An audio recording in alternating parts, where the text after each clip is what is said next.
നമസ്കാരം. നമ്മൾ ഇന്ന് സംസാരിക്കാൻ പോകുന്നത് നിങ്ങൾ തന്നൊരു ഓഡിയോ സ്രോതസ്സിനെക്കുറിച്ചാണ്. അതിലൊരു പ്രധാന കാര്യം പറയുന്നുണ്ട്. നമ്മൾ നമസ്കാരത്തിൽ എപ്പോഴും പറയുന്നൊരു പ്രാർത്ഥനയില്ലേ, ഇഹ്ദിന സിറാത്തൽ മുസ്തഖീം, ഞങ്ങളെ നീ നേർമാർഗത്തിൽ നടത്തേണമേ. സാധാരണ നമ്മൾ അതിൻ്റെ അർത്ഥം ചിന്തിക്കുന്നത് ഒരു ശരിയായ വഴി കാണിച്ചു തരണേന്ന് മാത്രാവും, അല്ലേ? പക്ഷേ ഈ സ്രോതസ്സ് പറയുന്നത് കേട്ടാൽ സംഗതി അതിലും ഗഹനമാണ്. അതെ, ശരിക്കും നമ്മൾ ആ പ്രാർത്ഥനയിലൂടെ എന്താണ് ചോദിക്കുന്നത് എന്നതിലൊരു പുതിയ കാഴ്ചപ്പാട് തരുന്നുണ്ട് ഈ സ്രോതസ്സ്. നമ്മൾ എപ്പോഴും നേർവഴിക്ക് വേണ്ടി പ്രാർത്ഥിക്കാറുണ്ടല്ലോ.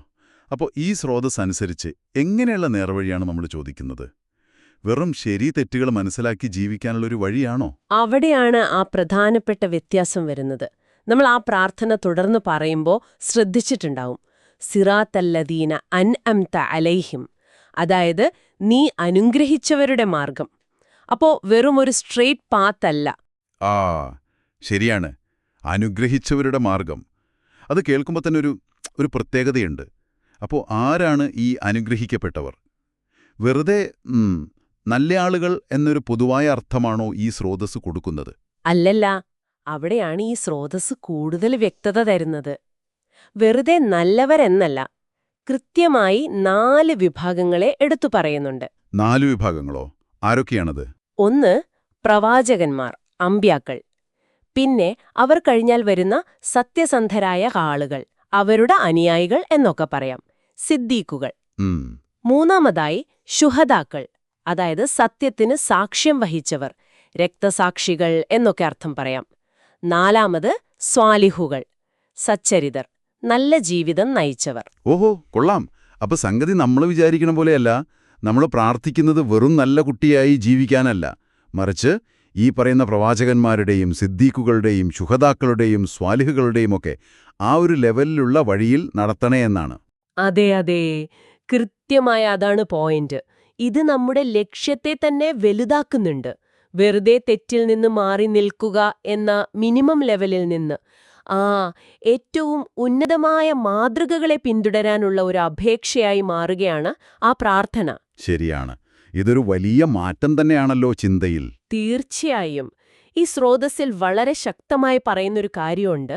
ഒരു വിശ്വാസിയെ സംബന്ധിച്ചിടത്തോളം ശരാശരിയിൽ തൃപ്തിപ്പെടുന്നത്, ഒരു ജസ്റ്റ് ഓക്കെ നിലപാടിലെത്തുന്നത്, അതാണ് ഏറ്റവും വലിയ ശത്രുക്കളിലൊന്നെന്ന്. ശരാശരിയിൽ തൃപ്തിപ്പെടുന്നത് ശത്രുവാണെന്നോ? അത് കൊള്ളാമല്ലോ. നമ്മൾ ഭൗതിക കാര്യങ്ങളിലൊക്കെ എപ്പോഴും ബെസ്റ്റാകാൻ നോക്കും, അല്ലേ? പക്ഷെ ആത്മീയ കാര്യങ്ങളിൽ പലപ്പോഴും ഒരു മിനിമം സ്റ്റാൻഡേർഡിൽ നമ്മൾ തൃപ്തിപ്പെട്ടു പോകും.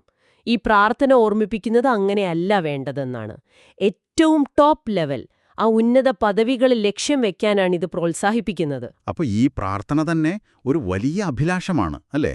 ഏറ്റവും മികച്ചവരുടെ കൂട്ടത്തിൽ പെടാനുള്ളൊരാഗ്രഹം. അതെ, നമ്മൾ ആരെയാണ് റോൾ മോഡലാക്കുന്നത് എന്നതിനെയും ഇത് സൂചിപ്പിക്കുന്നുണ്ട്. നമ്മുടെ ലക്ഷ്യം എത്ര വലുതായിരിക്കണമെന്നും.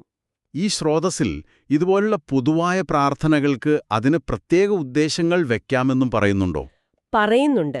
അതായത് ഇഹ്ദിന സിറാത്തൽ മുസ്തഖീം എന്നു പറയുമ്പോൾ തന്നെ നമ്മുടെ മനസ്സിൽ ജീവിതത്തിലെ ഏതെങ്കിലും ഒരു പ്രത്യേക പ്രശ്നം, അല്ലെങ്കിൽ എടുക്കാൻ പോകുന്നൊരു തീരുമാനം, അതിൽ ശരിയായ വഴി കാണിക്കണേ എന്നൊരു പ്രത്യേക നിയ്യത്ത്, ഒരു ഉദ്ദേശം വെക്കുന്നതിൽ തെറ്റില്ല.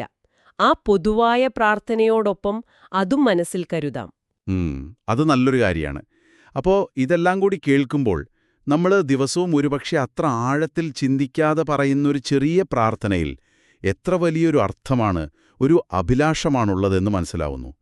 വെറുതെ വഴി കാണിച്ചു തരിക എന്നതിനപ്പുറം ആത്മീയതയുടെ ഏറ്റവും ഉന്നതമായ മാതൃകകൾ, അവരെ പിന്തുടരാനുള്ളൊരു തേട്ടമാണത്.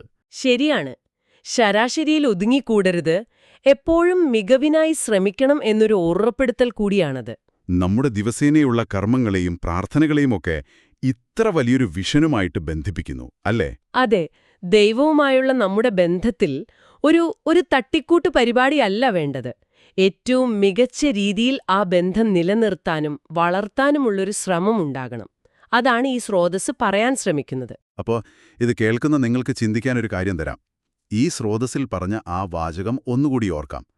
ശരാശരിയിൽ തൃപ്തിയടയുന്നത് നിങ്ങളുടെ ഏറ്റവും വലിയ ശത്രുവാണ്.